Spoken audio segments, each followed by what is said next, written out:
بسم اللہ الرحمن الرحیم۔ انسان کی خواہشوں میں ایک خواہش یہ ہوتی ہے کہ اسے چاہا جائے، لوگ اس کی عزت کریں، اس کا معاشرے میں مقام ہو، لوگ اس کو دریافت کریں، اور یہ خواہش تقریباً ہر انسان میں یہ خواہش پائی جاتی ہے، اور اس خواہش میں وہ بے قرار ہوتا ہے۔ کیوں یہ خواہش انسان میں پیدا کیوں ہوتی ہے؟ ہر انسان خود کو نامکمل سمجھتا ہے، وہ سوچتا ہے کہ لوگ مجھے چاہیں گے، کوئی مجھے چاہے گا تو میں مکمل ہو جاؤں گا، لیکن ایسا ہرگز نہیں ہوتا۔ ہر اس کی محبت اسے وقتی سکون دینے کے بعد کچھ عرصے کے بعد اس سے زیادہ بے سکون کر کے چلی جاتی ہے۔ انسان لوگوں سے یہ توقع رکھتا ہے کہ کوئی میرا ہو جو میرا دل کا حال سنے، میرا دکھ درد کا ساتھی ہو، لیکن یہ کسی انسان کے بس کی بات نہیں۔ کوئی کسی انسان کی بے چین روح کو وہ سکون نہیں دے سکتا، وہ خوشی نہیں دے سکتا۔ ایک وقت گزرنے کے ساتھ ساتھ وہ خوشی غم میں بدل جاتی ہے، اور جو زندگی میں جس سے امیدیں لگائی ہوتی ہیں وہ آپ کو زیادہ دکھ دے کر چلا جاتا ہے، اور آپ مایوس ہو جاتے ہیں۔ آپ اسپتالوں میں چکر لگائیں، دیکھیں کیوں ان لوگوں سے جو مریض ہوتے ہیں ان سے کہا جاتا ہے کہ ہمارے بارے میں دعا کریں، کیونکہ ان کی دعائیں قبول ہوتی ہیں۔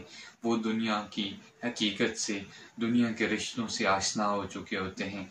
وہ جب موت کے قریب ہوتے ہیں انہیں پتہ لگ چکا ہوتا ہے کہ اللہ کے سوا بچانے والا کوئی نہیں ہے۔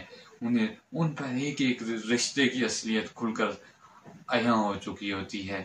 وہ ہر چیز کو، وہ پہلی زندگی اور جو بیماری کے بعد والی زندگی ہوتی ہے وہ حقیقت سے آشنا ہو چکے ہوتے ہیں۔ اسی لیے ان سے کہا جاتا ہے کہ وہ دعا کریں، ان کی دعائیں قبول ہوتی ہیں، کیونکہ وہ اپنے رب کے قریب ہو چکے ہوتے ہیں۔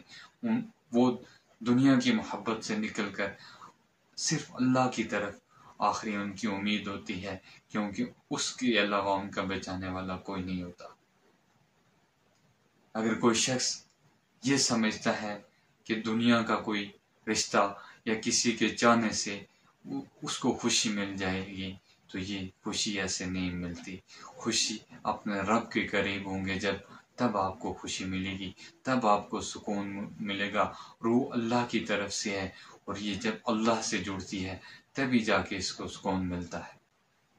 زندگی آسان نہیں ہوتی، زندگی مشکل، یہاں مشکلات ہوتی ہیں، لیکن ہمیشہ ہر حال میں اللہ کی رضا میں راضی رہا جائے، اسی میں خوشی ہے، اسی میں ہماری کامیابی ہے۔ اللہ سے دعا ہے اللہ تعالیٰ ہمیں صحیح معنوں میں وہ عقل، وہ شعور عطا کرے کہ ہم اس حقیقت کو سمجھ سکیں۔ اللہ تعالیٰ آپ کا اور میرا حامی و ناصر ہو۔